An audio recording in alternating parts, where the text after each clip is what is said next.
सोचिए, आज अगर आपकी पॉकेट में 3 पैसे हों तो शायद उनकी कोई वैल्यू नहीं होगी, लेकिन आज से ऑलमोस्ट 60 साल पहले यही 3 पैसे एक रियल स्पेंडिंग कॉइन हुआ करता था। और आज ये मेरे हाथ में है, आप देख सकते हैं 1967 का ये इंटरेस्टिंग 3 पैसे का कॉइन। ये कॉइन एल्युमिनियम का बना हुआ है और इसका शेप हेक्सागोनल है। एक साइड पर इंडिया का नेशनल एम्बलम यानी अशोका लॉयन कैपिटल है और दूसरी साइड पर बड़ा सा 3, ऊपर 3 पैसे और नीचे 1967 लिखा हुआ है। लेकिन सबसे इंटरेस्टिंग बात यह है कि यह कॉइन किस जमाने का है। 3 पैसे का कॉइन 1964 में इंट्रोड्यूस हुआ था और रेगुलर सर्कुलेशन में यह डिनोमिनेशन 1971 तक देखने को मिलता है। अब सवाल यह दोस्तों, 1967 में इन 3 पैसे से क्या खरीदा जा सकता था। उस वक्त 3 पैसे आज की तरह वर्थलेस नहीं थे।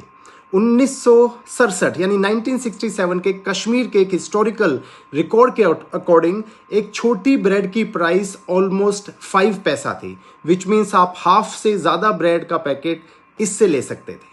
यानी उस टाइम एक एक पैसा भी मैटर करता था। और अब ज़रा इमेजिन कीजिए, जिस साल ये कॉइन बना था उस वक्त इंडिया में क्या हो रहा था। ईयर था 1967। इसी साल इंडिया में 4th जनरल इलेक्शन हुए, जो इंडियन पॉलिटिक्स के लिए एक मेजर टर्निंग पॉइंट माना जाता है। कांग्रेस सेंटर में तो पावर में रही, लेकिन कई इंपॉर्टेंट स्टेट्स में उसे पावर लूज करनी पड़ी। इसी पीरियड में दोस्तों ग्रीन रेवोल्यूशन भी स्पीड पकड़ रही थी।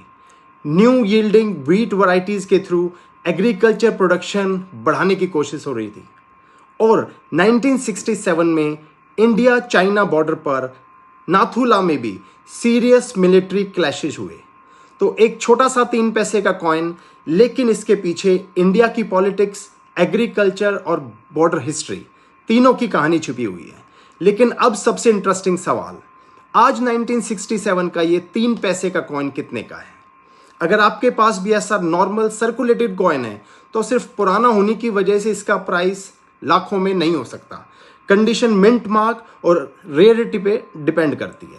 पर मैं आपको बताना चाहूंगा 1967 का एक exceptionally rare Bombay mint proof, जिसमें 3 पैसे का कॉइन भी इंक्लूड था, जुलाई 2024 यानी 2024 में मरुधर आर्ट्स की ऑक्शन में 6,10,000 में सोल्ड हुआ।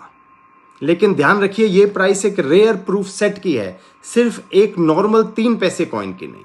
और शायद इसीलिए ओल्ड कॉइन्स इतने फैसिनेटिंग होते हैं, क्योंकि आपके हाथ में सिर्फ 3 पैसे नहीं है, आपके हाथ में 1967 का एक छोटा सा पीस ऑफ हिस्ट्री है।